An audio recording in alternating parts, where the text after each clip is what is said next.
Mesdames, Messieurs, bonjour. Bienvenue à cette édition d'information. Audience à la Cour constitutionnelle. Ce vendredi, le président Joseph Diogbeno a reçu une délégation de l'Église protestante et méthodiste du Bénin. Le point des échanges qui ont porté sur l'actualité sociopolitique dans un instant.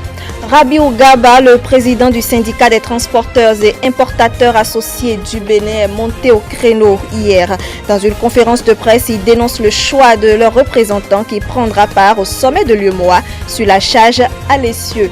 Et puis, la Coupe d'Afrique des Nations a pris fin par la victoire de l'Algérie ce vendredi.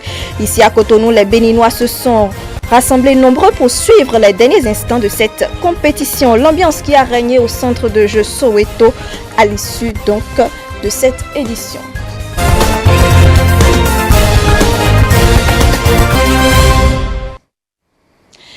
Le président de la Cour constitutionnelle, Joseph Diogbeno, a reçu ce vendredi en audience une délégation de l'Église protestante méthodiste du Bénin, conduite par son président. Les échanges ont porté sur les sujets brûlants de l'actualité sociopolitique.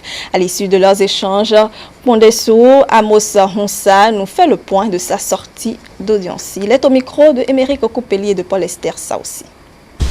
Nous voulons d'abord rendre grâce à Dieu qui nous a donné ce jour. Nous sommes venus ici au siège de la Cour constitutionnelle rencontrer le président pour échanger avec lui par rapport à la situation sociopolitique de notre pays et pour le rassurer des prières ferventes de l'Église protestante méthodiste du Bénin à l'endroit de toute la nation, à l'endroit du gouvernement et à l'endroit de lui-même pour un heureux aboutissement du dialogue politique qui est amorcé. Et voilà,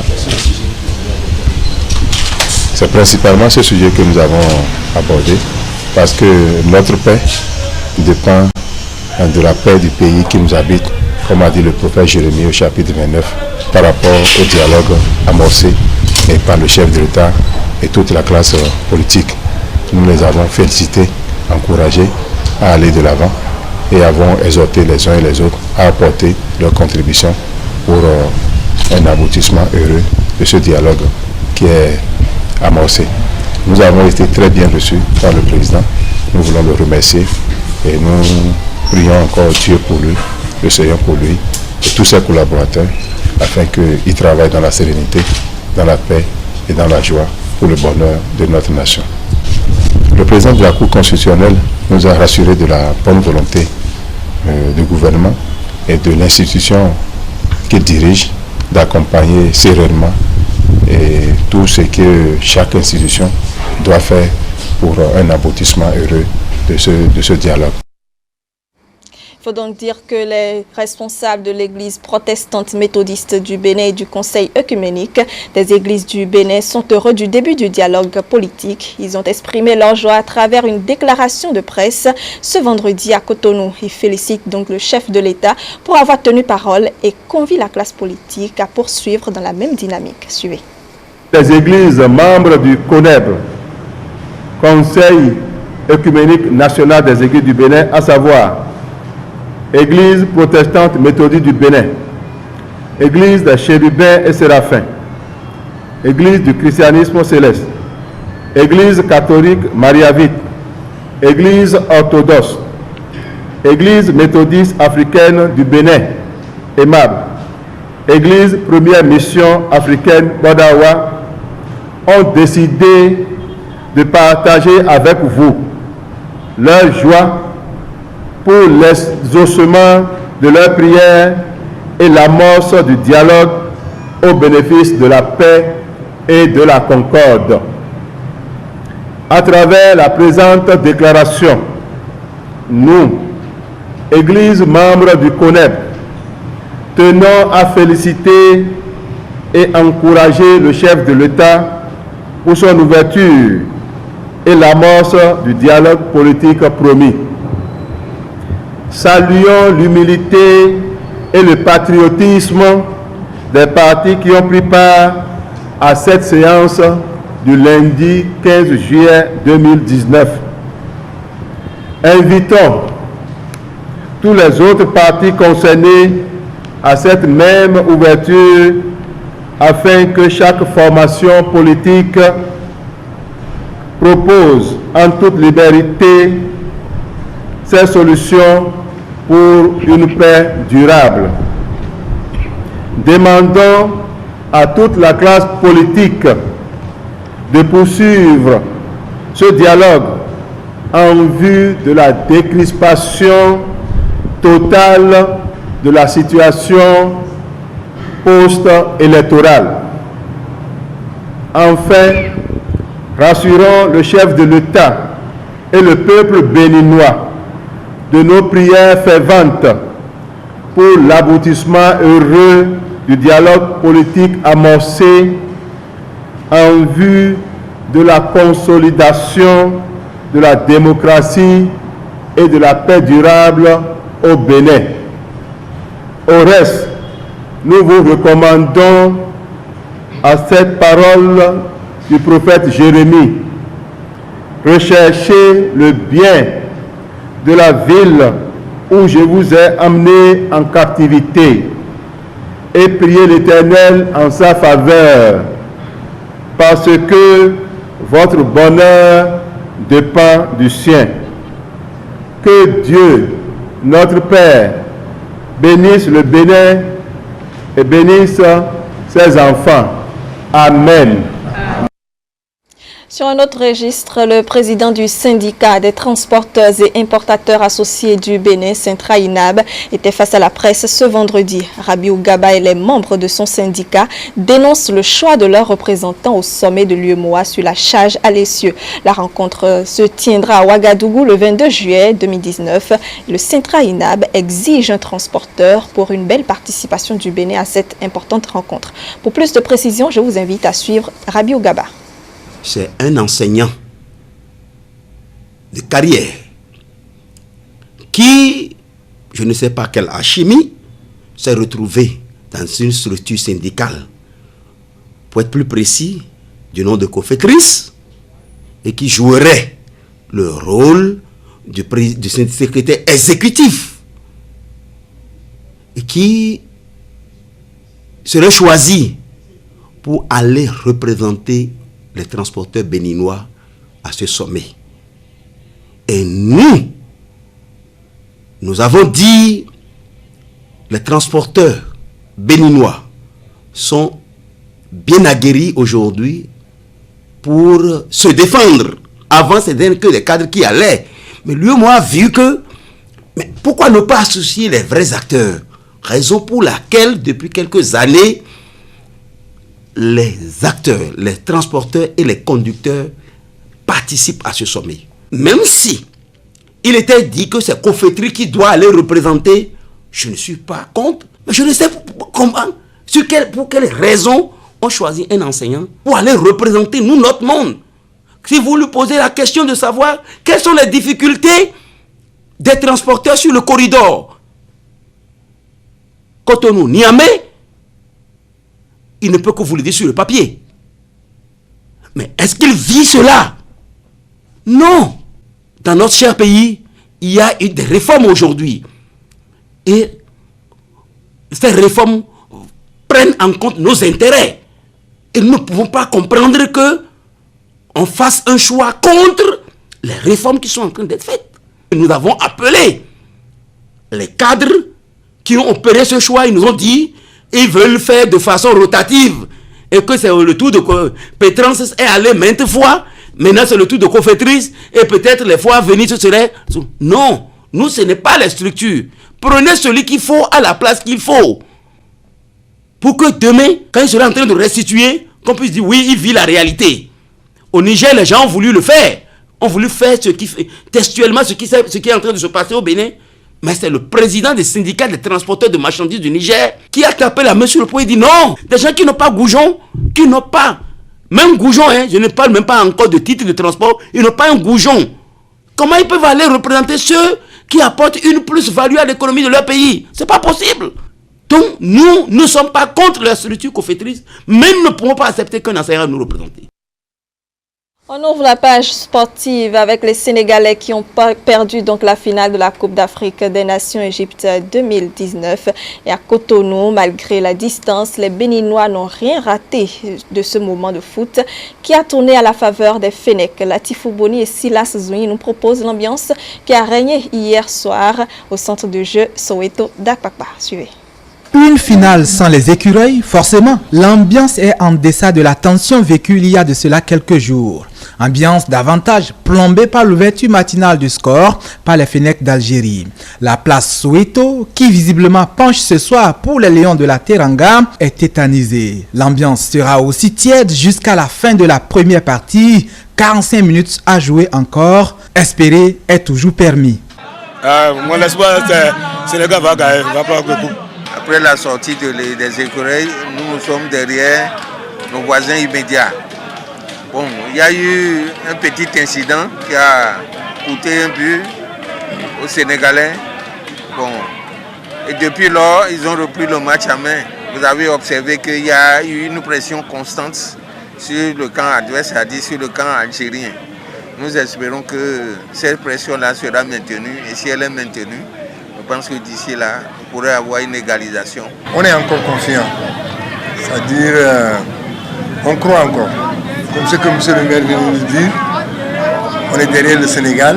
Vous avez vu même vers les dernières 15 minutes, le Sénégal a dominé un peu le match. Bon, nous espérons. Vous supportez l'équipe nationale d'Algérie? Oui, parce que le Sénégal m'a battu. M'a battu 1-0, ça en fait trop mal, quoi. Ça en fait très très mal. Non, pour cela, je suis contre le Sénégal, je suis l'Algérie. Il n'y a pas la fin encore. C'est Algérie ou rien. Nous sommes deux, hein. Voici mon frère, nous sommes deux, mais nous sommes Algérie, nous les deux. La deuxième partie s'ouvre et pas de frisson au centre de jeu Soweto. Petite vibration tout de même à cet instant où, pour une main, l'arbitre indique le point de pénalty avant que la VAR ne casse à nouveau l'ambiance. En fait, le Sénégal, il a fait ce qu'il peut pour pouvoir revenir au score. Mais souvent, on dit, si tu es mené, tu joues mieux que tu n'es pas mené. Tu vois? Donc là, maintenant, peut-être, il n'y a pas la chance de leur côté, mais ils ont trop essayé pour pouvoir revenir, mais ça n'est pas pu. Mon frère, pour te dire la vérité, moi, j'ai supporté le Sénégal, mais comment ça passe? Je ne suis pas découragé, mais je suis content quand même. Mais ça me touche un peu dans mon cœur. Oui, la vérité. Le Sénégal, un géant attendu à cette finale de la CAN, mais qui s'est laissé piéger par les Algériens. Et forcément, les étincelles espérées ici n'ont pas été au rendez-vous, malgré la bière, elle, qui a coulé à flot. Et toujours sur le plan sportif, Arimi Choubadé était l'un des invités de la causerie hebdomadaire Café Média Plus de ce vendredi. Il a analysé le parcours élogieux des écureuils du Bénin au cours de la Coupe d'Afrique des Nations Égypte 2019. Suivez donc ici la substance de son intervention. Tout le monde défend, tout le monde attaque. Tout le monde défend, tout le monde attaque. C'est la lecture que fait le journaliste Arimi Choubadé du jeu de l'équipe béninoise. Une équipe qui s'est fait remarquer à la Coupe d'Afrique des Nations par son collectif. Vous ne pouvez pas parler de joueurs, vous ne pouvez pas noter les joueurs béninois. Vous allez noter l'équipe ou vous ne notez pas.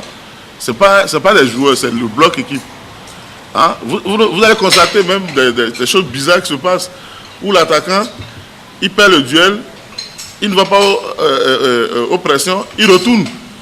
Et c'est quand ils voient la première ligne du bloc qu'ils s'arrêtent. Parce qu'ils savent qu'ils sont faibles.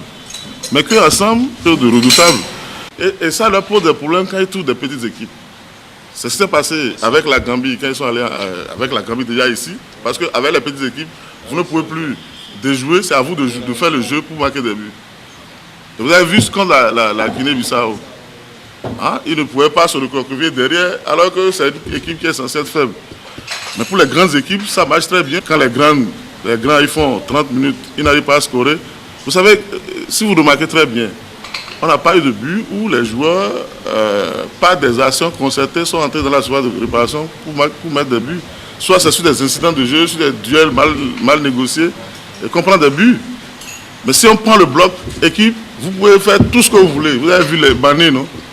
À un moment donné, c'est lui qui faisait les fautes sur les défenseurs. Vous pouvez faire tout ce que vous voulez, vous ne pouvez pas rentrer dans le bloc équipe. Vous vous imaginez 11 gars qui défendent. Et puis, pour ça, les types se sacrifient. Plusieurs fois pendant les matchs des écureuils et surtout quand les joueurs sont en difficulté, les supporters ont entonné l'aube nouvelle. Un constat qui n'étonne point le journaliste. C'est spontané, ça n'a pas été coordonné. Et puis même ici à Kounou, régulièrement, ça s'entonne. Vous avez vu le match contre l'Algérie quand on avait donné 10 minutes d'arrêt de jeu, carton rouge, etc. C'est venu. Donc c'est dans la tradition des Béninois, quand ils sont en difficulté d'avoir recours à ce champ-là. Ils s'en servent peut-être comme champ de guerre.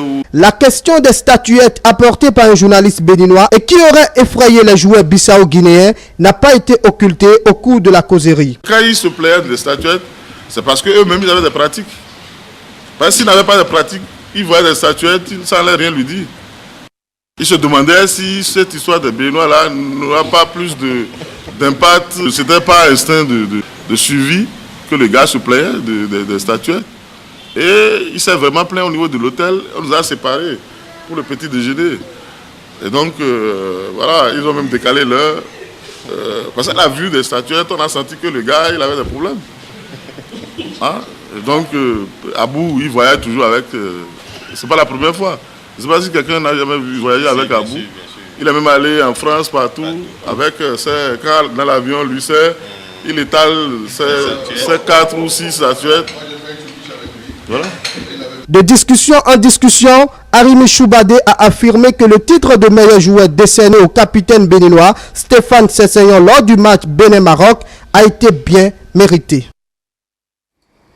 Et puis, le mouvement africain des enfants et jeunes travailleurs créé depuis 1994 a célébré cette semaine donc son 25e anniversaire de son existence. Le mouvement est présent dans 27 pays d'Afrique, dont le Bénin, qui a abrité cette année l'événement. Ces jeunes enfants ont davantage réfléchi sur les problèmes qui entravent leur épanouissement. Reportage Elia Diran.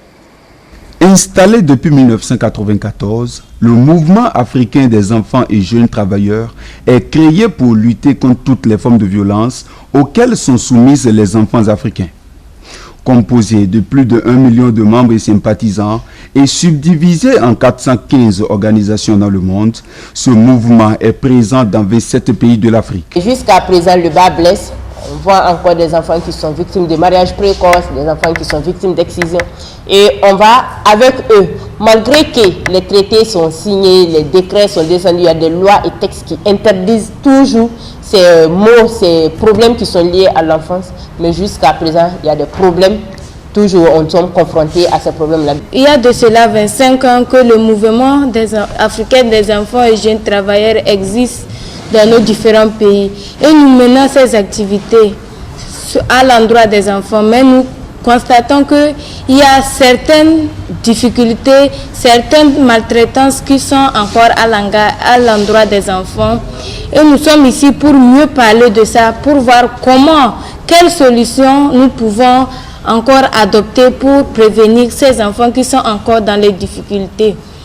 Il y a aussi des solutions que nous avons déjà prises et qui, jusqu'à nos jours, aident pour la protection des enfants. Permettre aux enfants africains de mieux connaître leurs droits et devoirs et de travailler dans la recherche du mieux-être, telles sont les missions que s'est assignée cette association. Et pour y parvenir, plusieurs séances d'échange et de débat sont généralement organisées en faveur des enfants. Nous voyons que certaines de nos activités qui protègent jusqu'alors les enfants. Nous sommes aussi ici pour parler, s'échanger entre enfants, pour voir comment nous pouvons mieux, quelle stratégie nous pouvons mieux adopter pour protéger les autres enfants. Nous, on a toujours dit, tout ce qu'on dit pour un enfant, les enfants sont contre les enfants. Nous sommes là aujourd'hui en tant que représentants du pays pour pouvoir parler sur les situations inquiètes qui touchent la vie des enfants. Et tout ce que le mouvement a mené, tandis que les situations d'enfants continuent en plus. Et nous sommes là aujourd'hui pour pouvoir amener encore des solutions durables, pour pouvoir aider ces enfants qui n'ont pas eu la chance du mouvement. Au cours de la célébration du 25e anniversaire de ce mouvement, de nouveaux engagements sont pris par les enfants pour la perpétuation de la protection en faveur des enfants. Voilà, ainsi se referme cette édition d'information. Merci de nous avoir reçus chez vous. Bonne suite de journée à tous.